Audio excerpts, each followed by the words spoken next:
So let's go straight into it.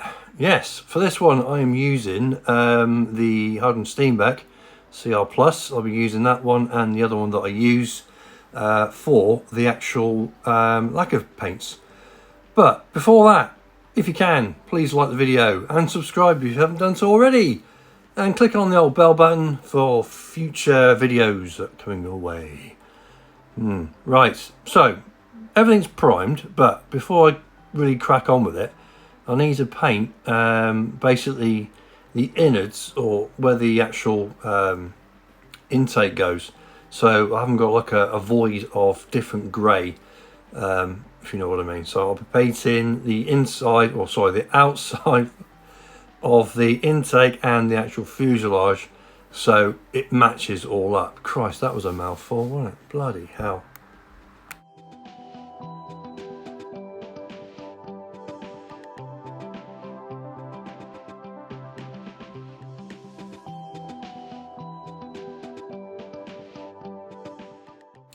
So for this painting, I'm using the Attacker Orange Line paints, which are lacquers, and this is light ghost grey going on. Now what you're seeing here, and it will be the same throughout the whole of the painting stage, is I heavily thin the paint down for a number of reasons. One, I get more control of how much I can put actually on the kit itself and build it up, and once I'm happy with what I've got, then I can stop. But also, by thinning the paint, it does make the bottle go a whole lot further. So yeah, if you don't mind a little bit more time on the spraying booth, it will pay dividends, I can guarantee you. So anyway, here I am painting the light ghost grey over the actual part where the intake will actually be inserted.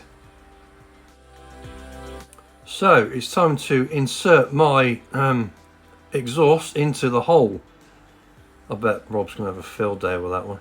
Anyway, one thing you'll notice is, I think I mentioned it already in the build video, you can just plug them in, tap a glue, and they're in.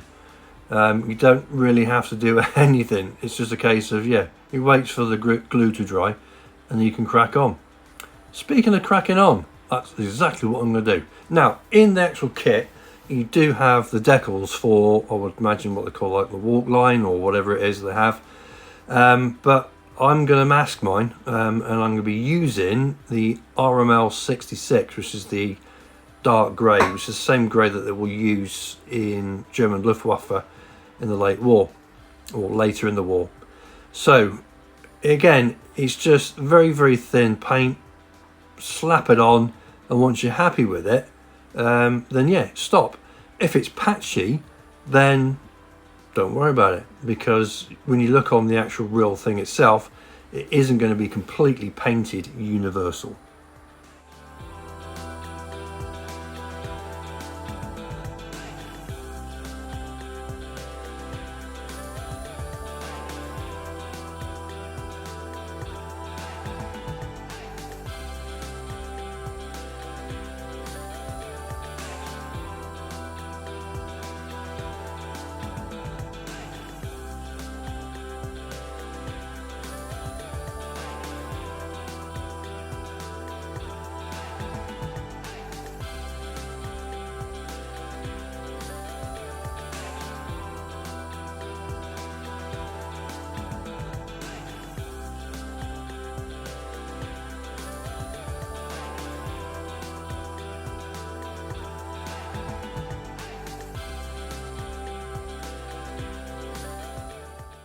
So just finishing off really, and just in regards of masking as well, I use Tamiya tape. I use quite a variety of widths, and really when you're looking at the paintwork as well, you can practically spray that and leave it for about half an hour, if that, and you can go straight on to mask it.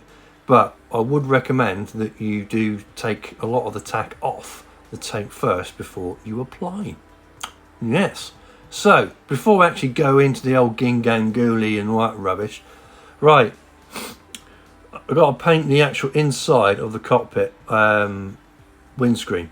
So basically all I'm using is a clear blue from Tamiya, And again, it's just a simple case of spraying it, but don't overdo it, because yeah, you are going to make it look a bit odd with a blue thing at the front.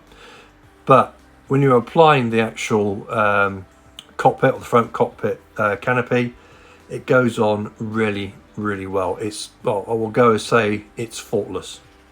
So, masking, yay. Right, not beat around the bush, let's just get on with it.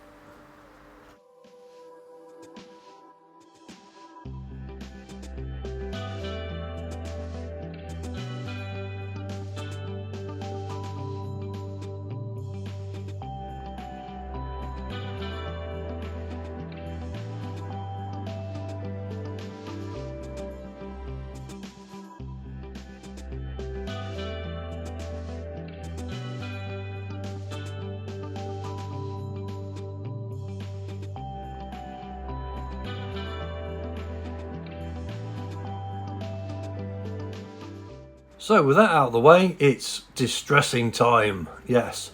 Now I use different size masks. Some are from manufacturers that I can't remember and they haven't got a manufacturer's name on it. And also the ones from AK Interactive and MiG Ammo certainly do one. I think I've got a couple of theirs. But anyway, all I'm doing now is I'm just using very, very thin down black paint, putting the actual distressing mask over the top and actually spraying it and getting a very random pattern. And that's really what you want. Now, once you've done that, you can go in with other colours if you so wish, depending on what actual aircraft you're using for your subject. But for this one, I'm using, as you see, the darker grey for the base colour. I'm now applying the black, and after this I shall be applying white. So basically what I'm going to get is 3 different tonal variations, although very, very small. When you apply the light ghost grey, they are going to be evident, as in it's going to, your eyes are going to trick your brain. They do trick mine if I had a brain, but then again, we can't be beggars, can't be choosers and all that kind of stuff. So anyway, that's the method in my madness, and that is what I do.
Right, now onto the main painting stage. So again, I'm using the light ghost grey, heavily thinned down in the hardened Steenbeck CR+, and how I apply the actual paint is going to be exactly the same as I've done on the intakes. Now, sometimes I concentrate on the middle of a panel and work my way out, and sometimes I just do, I suppose what you can call eccentric circles.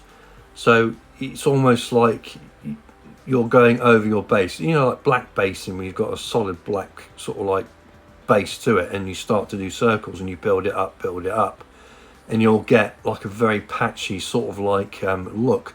And that is basically what I'm after here. Now, it will take a little longer, not that much longer, to actually get to the stage that you want. But believe me, it is well worth it. And you can actually sort of like start if you could say, the weathering process or the weathering of paint before the actual stage of it itself. So what you're seeing there is basically, yeah, I'm happy with that, but I know that I'm going to go over it just a little bit further just to actually, you know, make it a bit more solid. But anyway, God, I can work fast. So again, all it is just working in the power lines, working our way around, and when you get to the distressing part, as in the black, white and the grey, as you can just see there on the spine or the Phantom, yeah, just work your way through it, nice and easy, just take your time and you will get a good result.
So here we have the finished item-ish.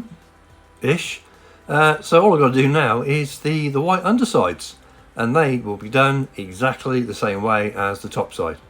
So hopefully you've learned something, and yeah, any questions, please leave them in the comments. So I'll see you on the next video. Ta-da!